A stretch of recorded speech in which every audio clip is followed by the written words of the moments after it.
Ha? Utang ina mo. Unang pangutana, unsa man hintabo sir?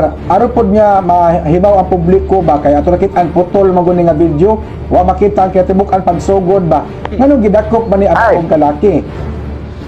Yeah, based sa katong video nga ako nakita o sa gibasa na ako ang complaint affidavit sa among sakop niya o sa police report. Ang nahitabo is during field enforcement sa ako ang mga law enforcers nato diha, adunay kato certain Mr. Velasco nasa atbang. So ang iyang kuan ginaprovoke niya ang mga field enforcers nga issue sa mga popular pa yung dipandakop. And then, so naalam ang mga enforcers na ako, actually ako mga enforcers, most of them is mga kaning kuan, mga retired police officers. Kaya karon i-approach to si Mr. Velasco, naka-shorts o naka-jacket, and then, nabantayan nga na yung mga bugdo sa ihang sa jacket ba. So dito na dayon, nibalik siya yung motor, then ato dayon siya dito, nabantayan sa katong retired police na to nga nabugdo. So mo itong ihang, di ba sila sure good kung kanang unsang klase itong deadly weapon, kung pusil ba to or kaning kitchen knife, actually daw to kitchen knife. So mo ito ilang gi-resign, ilang gi-subdue, kaya para nga ma-sure nila nga safe sila o safe ang public dito. Mo itong ingat ko ang nahitabo.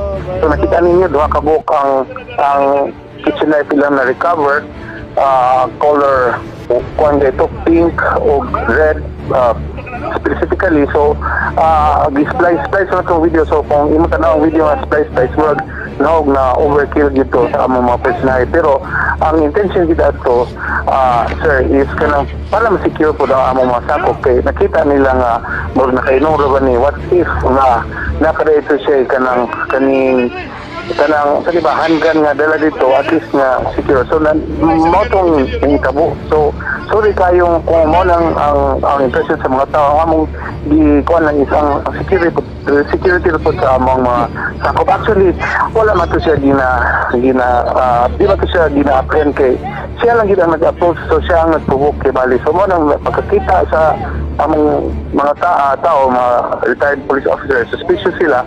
So mo to ang nakita na kuan gid nga, well, it has to be done. Ang hitabo gid actually sir is katong video dili naman to siya enforcement na sa law enforcement. Ang hitabo atong katong video is kuan na to siya kaning citizen's arrest ng hitabo katong portion.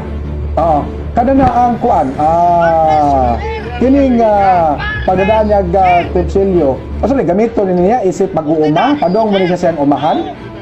Ang allegation kay gamiton niya isip mag-uuma o niya naglibog ko kung mag-uuma din ang gamiton kong kutsilyo, di ba ka magbasok ka ng bolo etc. Pero siya is I do not know, I just don't want to kaning mag-assume kay ano ang kaning siyang kuan nakapile na magunta og kaso dito before the prosecutor's office kani nga mga alas 5 kapin kun kulang.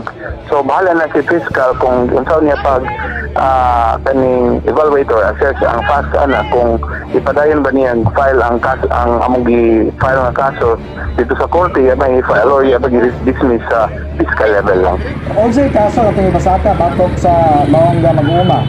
Ang ating gi-file nga kaso ang kanang sa public disturbance, Article 153 kung ako nasayop, o kanang may certain kuan sa Republic Act 7166 katong synchronized law, particularly section 30 po katong itong carrying of mga firearms and other deadly weapons nga only katurang gi-exempt sa community, something like that. So na siya sa fiscal karon, so depende na sa fiscal kung